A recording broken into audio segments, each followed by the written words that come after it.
Everyone, I'm meteorologist Thomas Patrick coming to you live on KREM 2 Plus for this exclusive weather stream on our Weather Impact Alert Day, both for today and for Wednesday as well. It is August 12th, still hot outside with temperatures likely going to once again eclipse that 95-degree mark. But we've also added Wednesday as a Weather Impact Alert Day as well, not necessarily for the heat, but the high fire danger. So these next 2 days, both alert days, both for the heat and the high fire danger respectively here. So let's start with the update on those alerts all throughout the region here. There is a expansion of the extreme heat warnings for areas of central and southeastern Washington. So now Moses Lake, Wenatchee, and Chelan to go along with areas near Lewiston, Pomeroy, and Dayton now included in the extreme heat warnings, with the rest of the region still under a heat advisory for another day. So the regions that are now warned have expected temperatures of about 100 degrees and above. Triple-digit heat, very much incredibly hot out there, with mid-90s a bit more likely in the orange-shaded areas. So just a small update in terms of moving some areas into advisory to upgraded warning criteria. And again, the warning, the more severe of these two types of alerts. So that's today, and it will expire at 8 p.m. just before sunset as the temperatures start to ease into the night.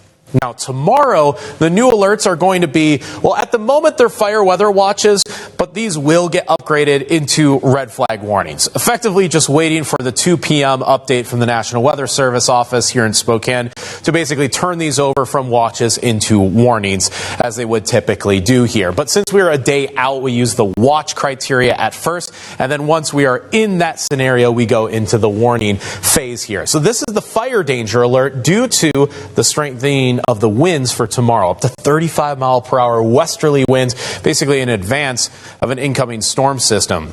No rain expected tomorrow. It's just going to be dry, hot, and windy, and thus fire conditions will be at critical levels. We'll cover more of that in detail in a moment, but let's go over today's forecast. Obviously, just incredibly hot outside. Once again, temperatures in the mid-90s for those highest temperatures. 96 degrees Spokane and Coeur d'Alene, 94 on the Palouse, and you see the triple-digit heat for central Washington today. 100 in Moses Lake, Grand Coulee, Omak, Chelan, 101 in Wenatchee. Hottest spot will be lower Columbia Basin. Southern Washington, Tri-Cities pushing about 104 degrees for this afternoon. So at this level of heat, air conditioning is required. And that's why we have the heat advisories. For most of us that have easy access to air conditioning, no big deal. We can stay cool quite easily. But obviously more vulnerable populations, those that have to be outside for several hours, it's not that easy. And it is obviously vital to make sure that you have access to water and air conditioning at some point during the day, because if you have to be outside for 8 full hours, say in a row, your body will basically tell you. The profuse sweating would be a sign of heat exhaustion, and when you stop sweating, that's actually heat stroke, which can be very, very dangerous. So obviously just monitor your own vital signs and make sure it does not come to those levels. In terms of the heat for mid-August here, we are above average by a factor of 11 degrees for this afternoon, and it is close to record highs. The record's 99. That was set back in 1971.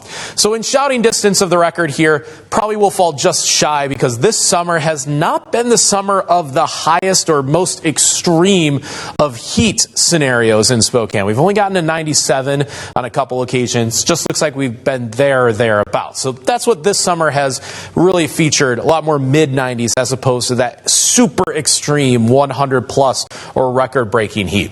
But I will see, when you count the urban heat island effect, if you're in the more concrete dense areas like a downtown core or a commercial sector, you're really pushing those temperatures up by a factor of 6 to 10 degrees. So while our forecast for 96 is trying to match the airport's observation by the end of the day, just realize that if you're in this environment, it doesn't just feel hotter, it is going to be hotter. And remember, temperatures are calculated in the shade as well. So if you're standing in the direct sunlight, you are absorbing a lot more direct heat from the sunshine, which obviously is a big, big factor as well. So again, that's just kind of an example of where a 95-degree forecast would really take you between an urban residential, the difference between residential areas, suburban versus with a lot more trees out there. Again, the vegetation makes a big, big difference versus that more concrete jungle-esque. Now we're going to turn the page into Wednesday here, and this is where the weather is going to get critical in terms of fire danger. I once again push out the fire weather watches to be red flag warnings for tomorrow. We know very well for the inland Northwest that dry and windy days lead to high fire danger days. But now the context here is we're entering the very last stage of the summer season, and August and sometimes very early September is that window, about that 3-4 week window where fire danger can be at their most extreme. So this is really concerning to see this late in the season here. The ground is absolutely parched. We have severe and even extreme drought conditions in the region. So it is super important, vital, that we do any kind of fire mitigation and prevention actions to make sure that we ourselves don't start new fires that are going to take advantage of those weather conditions. These are basically the 4 things that I don't just recommend, but strongly recommend you follow here. First of all, the burn bans.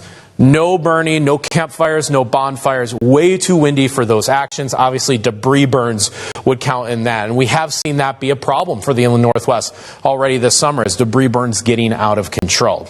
Number 2, don't throw out cigarettes. Make sure you actually use the ashtray, because that can oftentimes lead to that first spark that sparks the full wildfire. So that is obviously critical as well.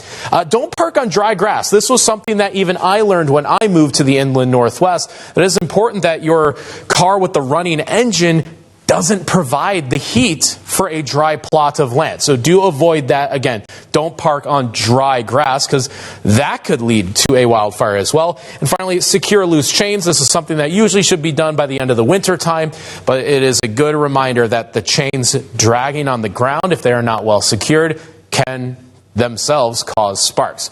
So these are really the 4 fire prevention actions that we all need to follow just to give us that extra edge to prevent wildfires from starting in the first place. Again, the environment tomorrow, dry, hot, and windy with wind gusts up to 35 miles per hour. Forecasting fire danger is so tricky, especially as a meteorologist, because it's different than, say, tornado forecasting. Because tornadoes, we can look at the environment and say this is how likely it would be. With wildfires, well, 90% of them are human caused, and that is impossible to forecast. So we're not forecasting new wildfire starts. We're forecasting the fact that if there are new wildfires, they're going to burn fast, and they're going to burn very hot very quickly in a weather environment like tomorrow. So that's why we have this word of caution, and that's why we use our weather impact alert days for high fire danger days. And again, it is so important at this stage of the summer season, because it does get critical in late August and even early September. Winds will calm down a little bit for Thursday, so that's why Wednesday is really this key day. Now we'll take you to the weather map here. It's this cold front that's going to increase the winds heading into Wednesday here. All that wind energy is really out in front of the cold front, or in this case, just to the south here. This does not arrive soon enough to quell the heat. In fact, the timestamp here is 11 p.m. Wednesday night, so the cooler air doesn't even rush in until Thursday. So high temperatures are still 90s on Wednesday with that windy environment. After that, the temperatures definitely settle down. It also unlocks the possibility of yet another storm to come in its wake. This one looks a lot more powerful and very much rain covered for most of the Pacific Northwest. Big question is how much of that rain will actually cross the Cascades and get into the inland Northwest. Should we get rain, it would be late Friday and into Saturday. So the weekend is looking cooler with at least a chance of rain.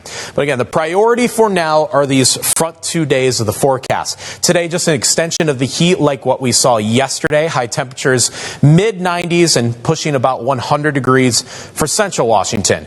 Tomorrow, it's about the windy conditions and the heightened fire danger that will provide. So wind gusts upwards of 30 or 35 miles per hour. So again, fire mitigation and fire prevention actions are vital on a day like Wednesday. The rest of the forecast will be a lot more pleasant and really comfortable weather-wise as that temperature does subside into the 80s and 70s. But for today, heat advisories continue for Spokane, Coeur d'Alene, and Pullman for temperatures in the mid mid-90s, and extreme heat warnings in effect for Moses Lake, Wenatchee, and Lewiston. Temperatures above 100 degrees in that region. Stay cool and safe, everyone, and I will see you later on today at the KREM 2 News at noon. I've been meteorologist Thomas Patrick. You can always stay connected at KREM.com. Have a great day, everyone.